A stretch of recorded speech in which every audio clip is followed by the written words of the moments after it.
Hey everybody, vocabulary in CELPIP is something that makes people go below a 9. I'm telling you, vocabulary is the most misunderstood thing for especially people who try CELPIP for the first time. They say we have great English, they go in the exam, they're sometimes even native speakers, and they know they haven't made any mistakes. They haven't really, and they still score 7 or below.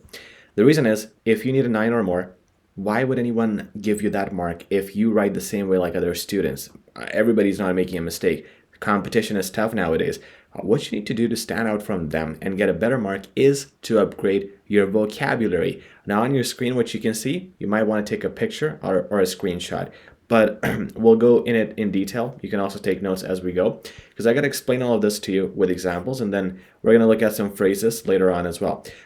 First, let me tell you, these words are going to kill your marks and any chance of you getting a 9 or more. All the words that are on the left-hand side are the worst words you can use, and worst is one of them, so we'll discuss a better word. But all you want to do is replace them with better words. You also want to do this when you're writing. Go on thesaurus.com and put almost every word you have written and see alternate words, and this is how you can get some good words. Now these are commonly used words, and that's why they should not be used. So let's see at a few replacements and how they can be used in different situations. You never want to use the word good, bad, sad. So instead of good, you can say exceptional, very direct replacement. Marvelous is if it is too much, it's way too good, use marvelous. But not like your food is marvelous, it's just a dinner. It couldn't be marvelous, it could be exceptional. Now, favorable is kind of the middle of everything. It's like a favorable decision. It's like something not too amazing or not too not amazing. It's just something in the middle. And it's also used in formal situations. So we're not going to say the party was favorable, but the contract was favorable. Now, bad, again, never use it. You're going to lose all your marks. Go with atrocious. Like, so this is just disgusting or terrible. Abominable. Now, so this is something that is you really look down upon it. So having a boyfriend or a girlfriend before marriage is abominable in some cultures, like something really terrible or taboo.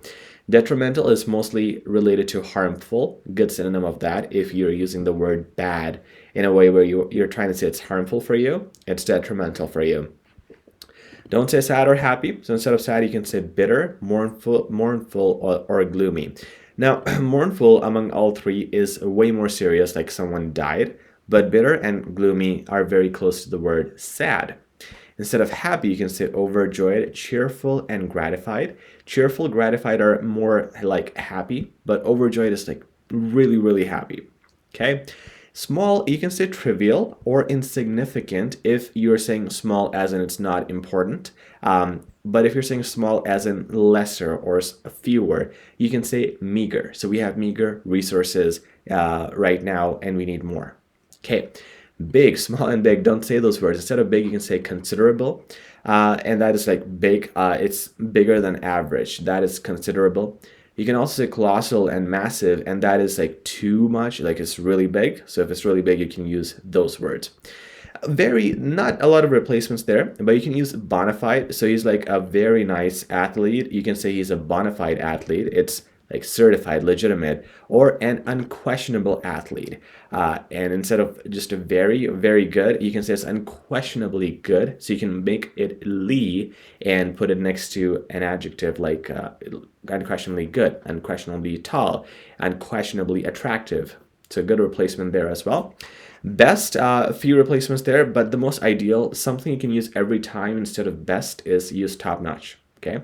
For the word count, it is counted as one word because it is hyphenated. Instead of worst, use unfavorable, more fancy, more low frequency. And because, again, these are not too unique, but it's unique for CELPIP. People, the students, they don't use it. So instead of because, try to say due to or since. Way more, not fancy. I won't say it's fancy. It's just used less often, and that is what you want to go for. Less like low frequency words are going to give you the most marks. So go with all those words, go with the replacement. And when you look at phrases, these are the most common phrases we have, right? So can you, now when you say it in letters, you ask questions, can you do this, can you do that? Instead of can you, go with it'll be greatly appreciated if. Fancier, less used, greatly is an adverb which is rarely used. The more least you use, the better.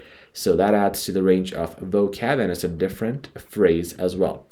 When you're in part 2 writing of CELPIP, you're saying I prefer option A, prefer option B. Don't just say that. Say that I opine. And don't say option B. Say the actual thing. So let's say the question is, do you want to build a park or a museum?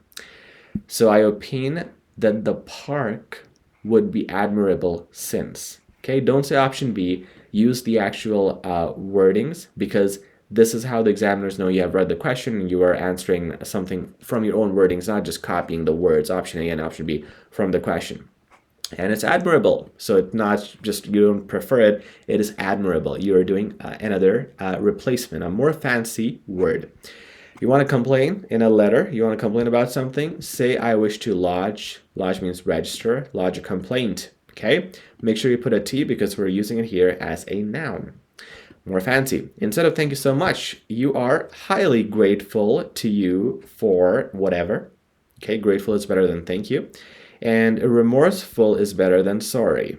So instead of saying I'm sorry for something, you can say I'm remorseful since I did whatever incorrectly.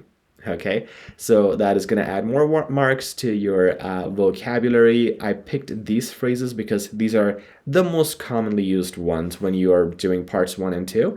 And instead of using your old ones, broken phrases, which everybody uses, don't be like that. Don't use common phrases. Let me tell you, if you are doing the exam for the first time, you think your English is great, you might get a wake-up call when you end up getting a 6, okay? Because yes, your grammar might be perfect, everything might be perfect, you'll still get a 6. If you use basic words and phrases. Don't do that. Here's a list in front of you. Use the fancier ones.